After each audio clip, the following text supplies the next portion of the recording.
Onassis Foundation.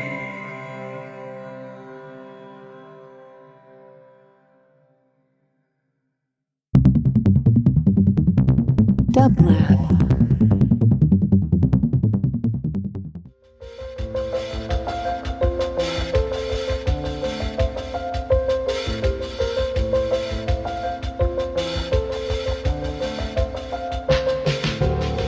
Welcome to the Quarantine Tapes, a daily podcast from Onassis LA and Dublab. Hosted by Paul Holdengräber, this series chronicles shifting paradigms in the era of social distancing.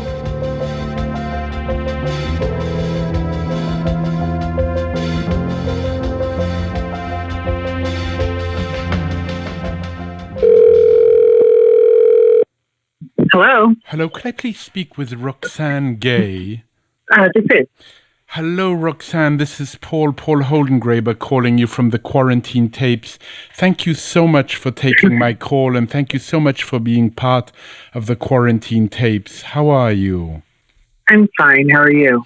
I'm all right. I mean, given the extraordinary circumstances of which I want to ask you, how have you been for the last 3 months, and what have you been up to during this quarantine time?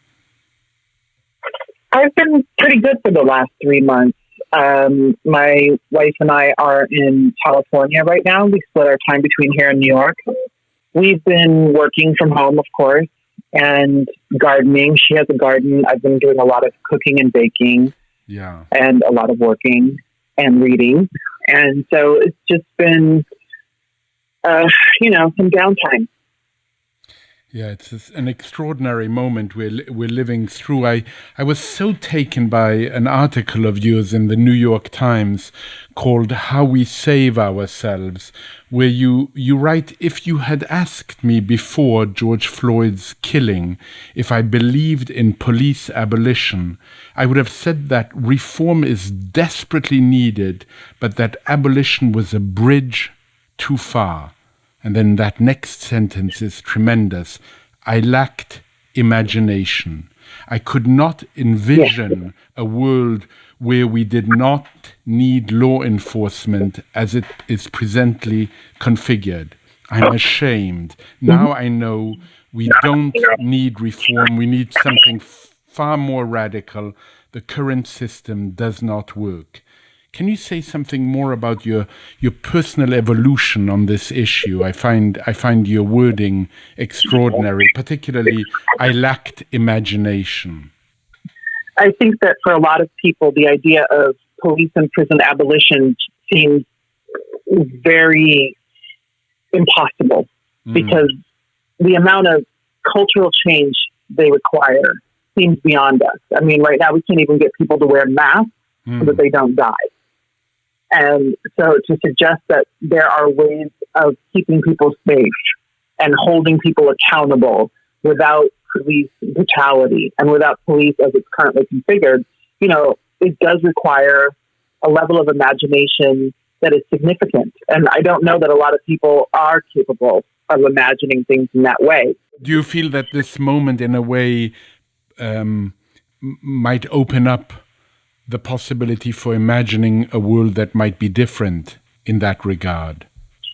I do think so. I think that we have seen so much police brutality, and especially in recent years, and especially with the advent of cell phone cameras. And so it's inescapable now. We cannot pretend that we don't know what's going on.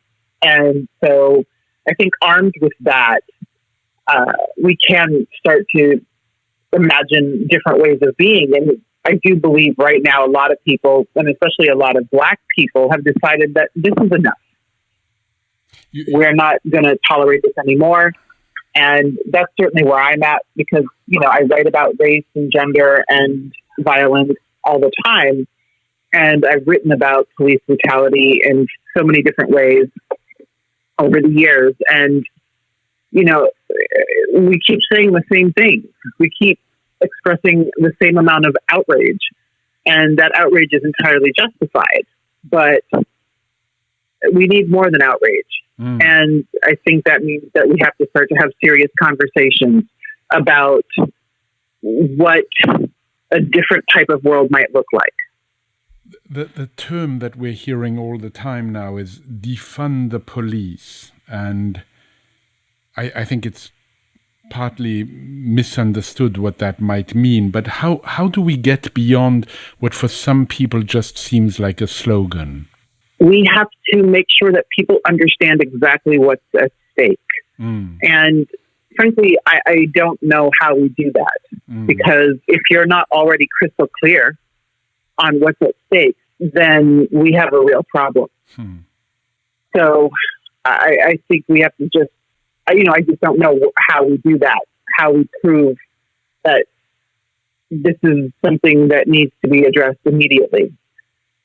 But we need to do it nonetheless.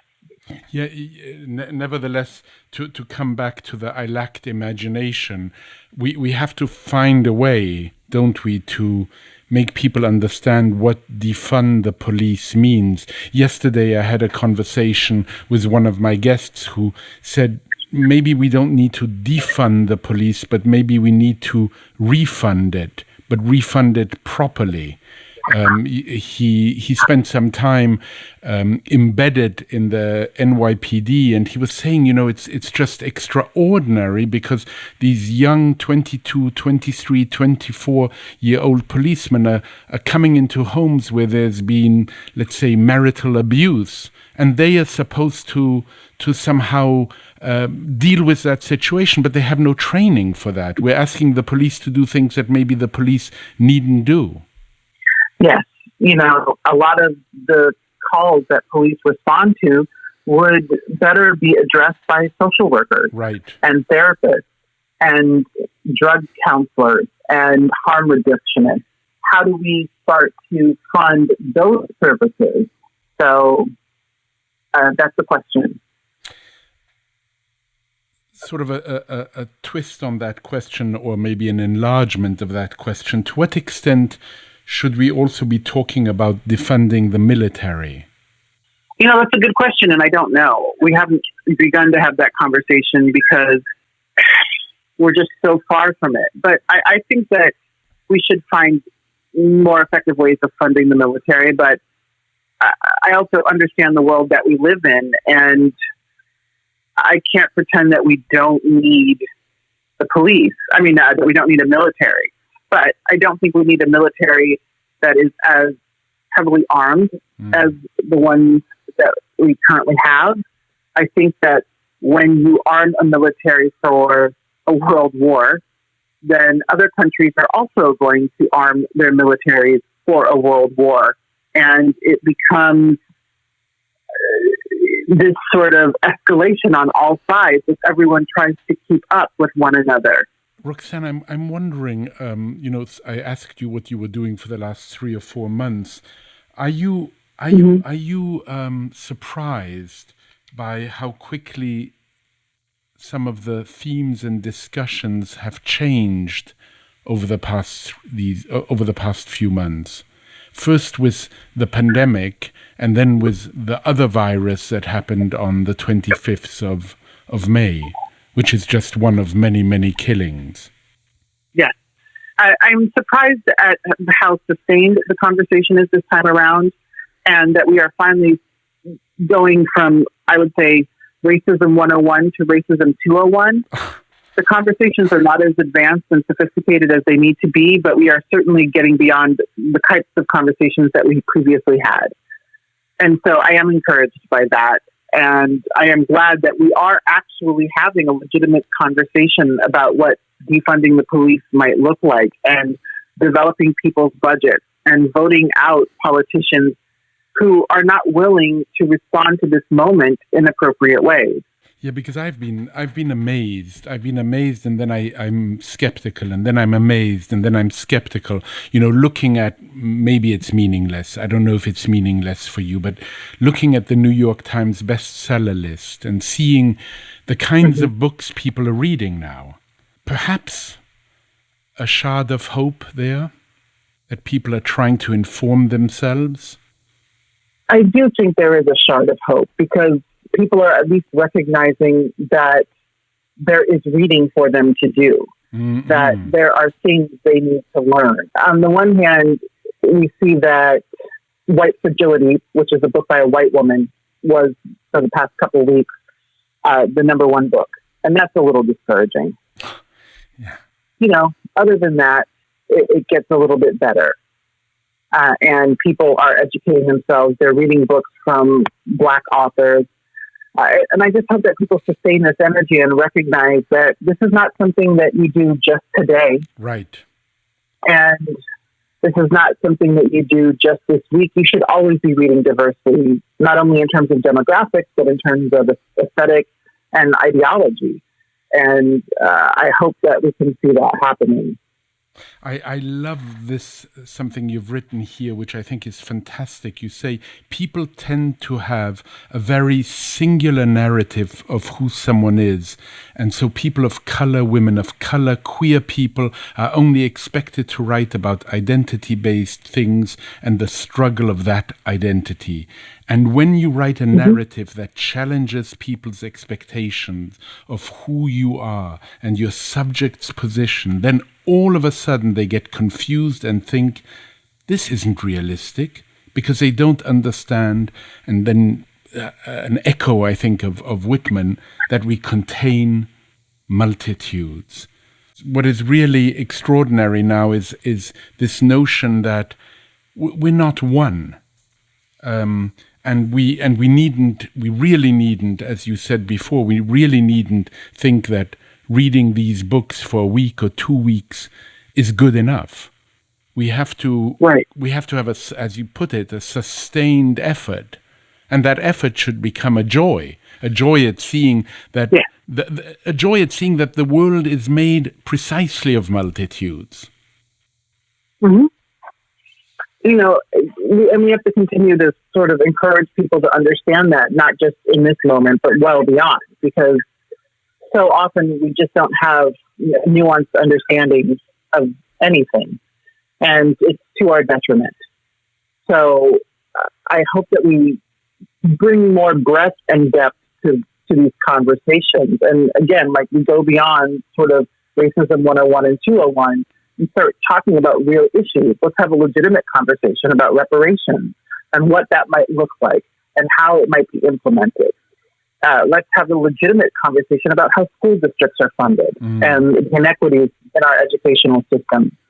Let's talk about the disproportionate issues when it comes to healthcare. We have to have material conversations. It cannot just all be an intellectual exercise. You were mentioning a bit earlier, Roxane, that this time has afforded you time to garden and to cook. And you also said to read. What have you been reading at this moment, both to engage perhaps with this moment and perhaps also something that might offer you solace, if indeed that's what you seek when you read? I can't say that I've been reading much to engage in this moment, because I'm actually the fiction chair for the National Book Award this year, which means that I have to read. I know.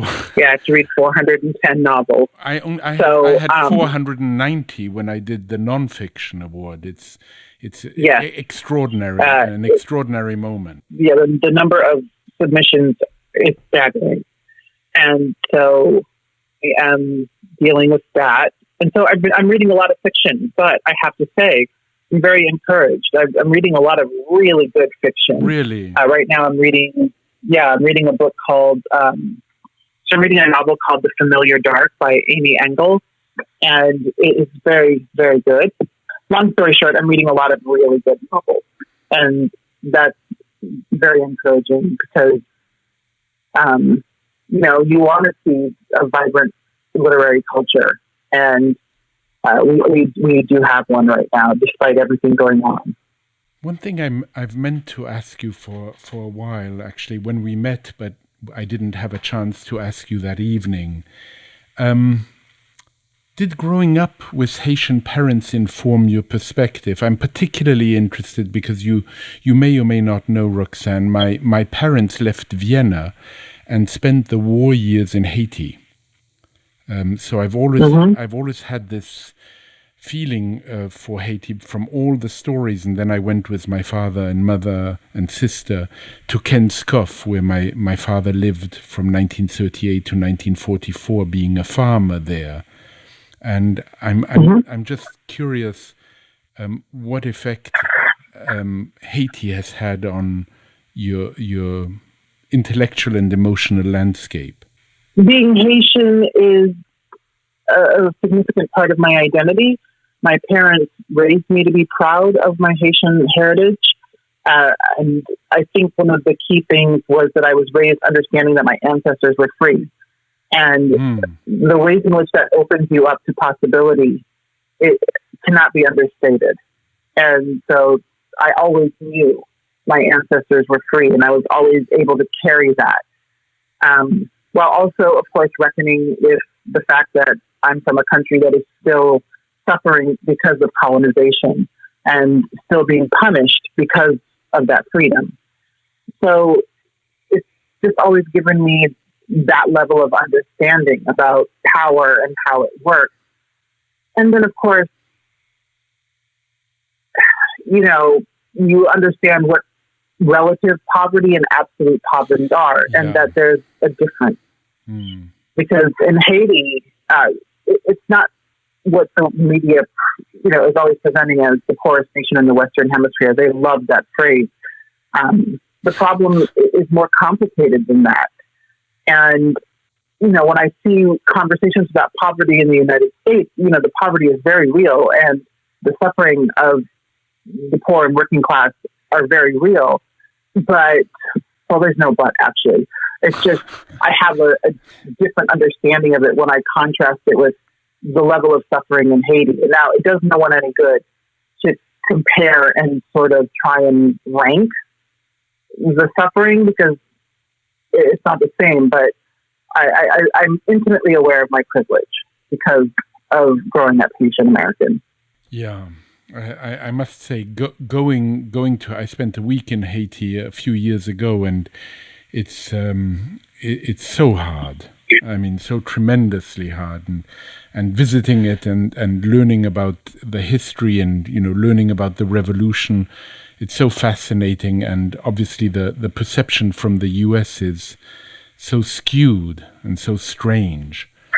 Now, as someone who is part of the New York Times, and I must say I'm so pleased that you and Kianga Yamata Taylor and others are part of the Times now. I think, speaking about multitudes, it's made the paper so much better. What was your perception of the Tom Cotton controversy? As a writer, I certainly believe in free speech, but I also think that we're allowed to have standards. Tom Cotton is allowed to believe whatever he wants, and he's allowed to say whatever he wants, but that does not mean he deserves the platform of the New York Times. He is a U.S. senator. He does not need the Times.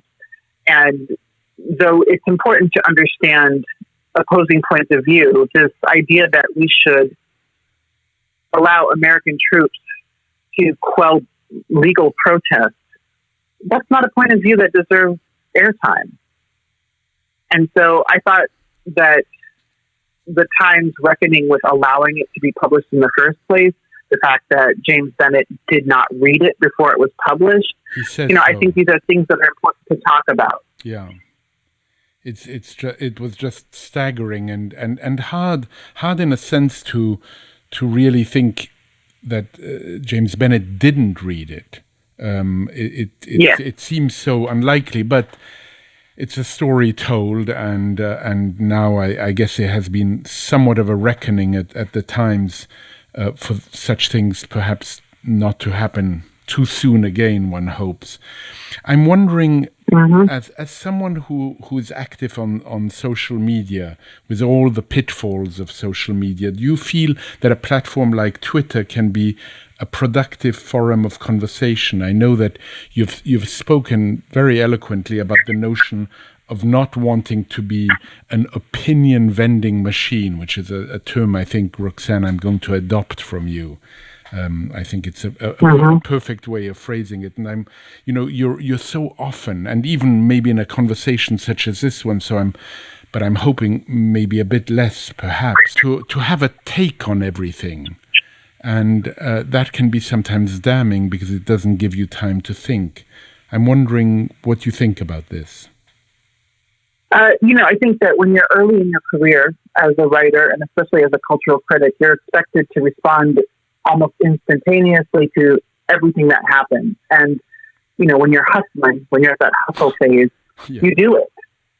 And if you are lucky enough to become more successful, then you are able to be more discerning and you're able to make better choices about when to speak and when to listen. And so the deeper I get into my career, the more careful I am about what I opine publicly about.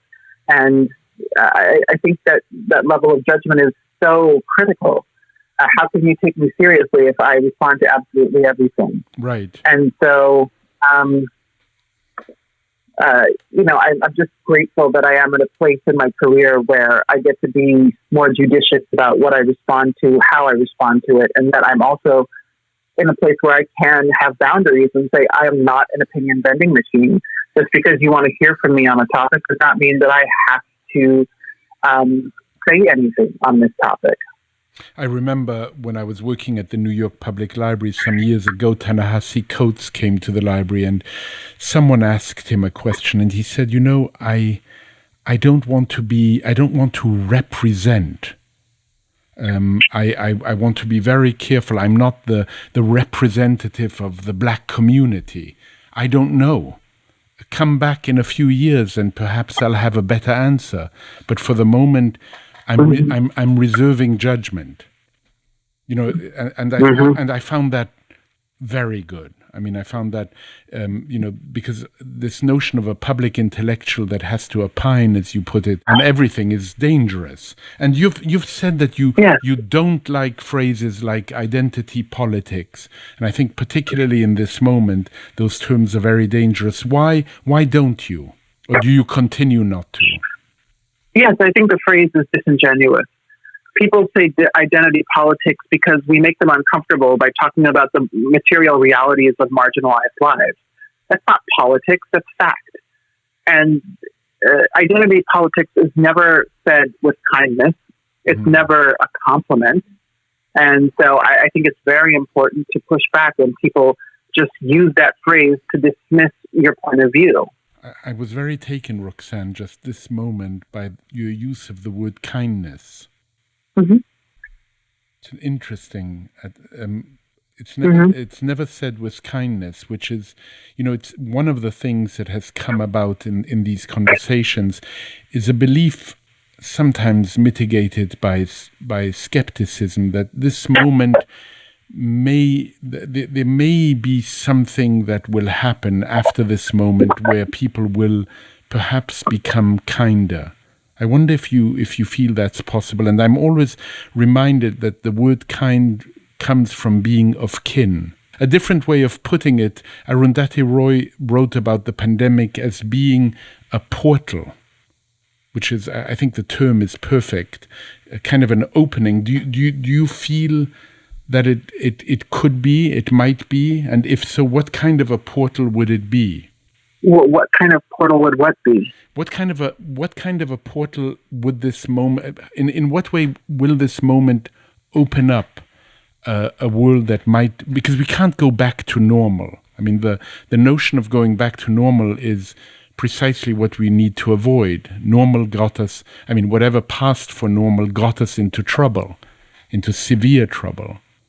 So the pandemic and maybe all this social unrest might teach us that there are different ways of living, kinder ways of living, another way of living, a different way of living. I don't know. I would love to believe that people will sustain the energy that is currently happening right now, that people are expressing, and the care about social justice that people are expressing. But we have very short cultural memories, and people get fatigued very quickly when it comes to having to care about anyone but themselves. So I hope that this is the beginning of a very needed cultural shift, but I'm skeptical. Would you say that you're skeptical with a glimmer of hope? I don't really deal in hope. I think that hope is a way that people like express that they want something to change without having to do any work to make that change happen. I'm just skeptical, and then that's skeptical. Well, Roxane, it's been wonderful to talk to you. I really want to thank you for taking this time. Stay safe. You're welcome. And I hope our paths cross again. And thank you so very much. It's been really good to talk You're to welcome. you. Take care. Have a great evening. You too. Bye-bye.